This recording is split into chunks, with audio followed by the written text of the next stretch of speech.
रामू अपनी पत्नी की ऐसी हालत देखकर ये सोच रहा था कि ऊपर वाला भी गरीब के घर में ही सारी दुख और दर्द जो है सब डाल देता है। गरीब के ऊपर भी परमात्मा थोड़ा दया भी नहीं करता है। ये कहकर अपने बेटे से कहने लगा, देखो मोहन बेटे, पास वाले गांव में कबीर साहब आए हैं। गांव वाले कह रहे थे कि उनके पास हर दुख का इलाज होता है। उनके ज्ञान के आगे सर दुख चला जाता है दूर।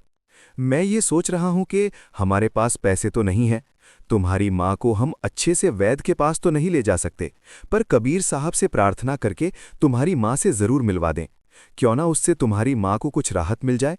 ठीक है पिताजी, आप शीघ्र ही दूसरे गांव जाइए और महाराज जी से मिलना और कहना कि मेरी माँ के लिए उसके चरणों में मेरी माँ के लिए डंडों पर नाम करना और आशीर्वाद लेकर आना।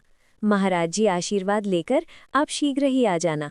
और महाराज जी हमारे घर आना चाहते हैं तो उन्हें ये कह दीजिएगा कि आप चलना चाहें तो चल सकते हो हमारे घर, क्योंकि महाराज जी को ज़बरदस्ती नहीं बुलाना चाहिए, ऐसी मेरी माँ कहती है। ठीक है पिताजी, आप ठीक है बेटा, अपनी माँ का ख्याल रखना। मैं जा रहा हूँ अभी। जल्द से जल्द महाराज जी से मिलकर अपना दुख का दुख बताऊंगा उनको। उसका हल महाराज जी के पास मिल जाए तो अच्छी बात है, क्योंकि परमात्मा है, वो सबकी खबर रखते हैं कि किसको क्या तकलीफ है।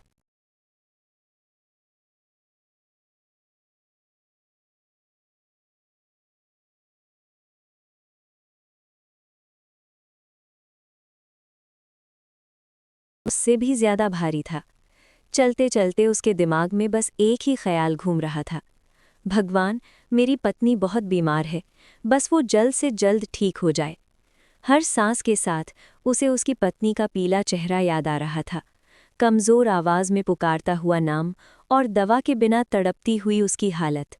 रामू की आंखें भर आईं, लेकिन वो रुका नहीं। वो जानता था, अगर वो टूट गया तो घर पूरी तरह बिखर जाएगा। इसी उम्मीद के सहारे वो आगे बढ़ता रहा कि शायद आज नहीं तो कल उसकी मेहनत और उसकी दुआ उसकी पत्नी। सुनो जनो, सत्य का मार्ग कठिन नहीं, बस दिल का साफ होना जरूरी है। जो मुझसे सच्चे मन से भक्ति करता है, उसके दुख दरिद्रता को मैं स्वयं हर लेता हूँ। तुम लोग भय छोड़ दो, परमात्मा का प्रकाश अंधकार को पल भर में मिटा देता है। नाम जपो, सत्य को अपनाओ और अपने जीवन को सुधारने की शुरुआत आज से ही करो। महाराज, हमारी फसल तो ठीक हो गई, पर सीता अचानक बीमार पड़ गई है। मुझे समझ नहीं आ रहा कि मैं उसे कैसे ठीक करूं। गांव का वैद्य भी बोला कि बीमारी पुरानी है, पर मेरा दिल नहीं मानता। मैं जानता हूं कि आपकी कृपा से सब अच्छा हो सकता है। आप ही बताइए महाराज, मुझे क्या करना चाहिए।